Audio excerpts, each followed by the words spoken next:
Hello everyone and welcome back to another tutorial from Tech for Gamers. In this video, I'm going to show you how you can download and install the Dead Island 2 game on your PC. So let's get started right away.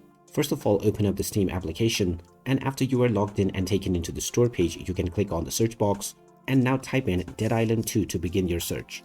Once you find the game, you can click on it and this will take you into the game page where you can check out the trailer as well as the reviews.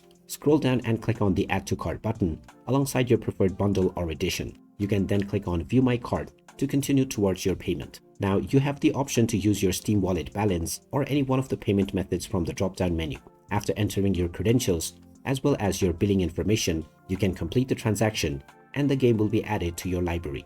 You can then complete the installation in just a few clicks. And once it is done, you can start enjoying the Dead Island 2 game on your PC. So there you have it. That is how easy it is to download and install Dead Island 2 on your device. If you find this video helpful, don't forget to hit that like button and subscribe to our channel for more useful tips and tutorials. Thanks for watching, and I will see you again in the next one.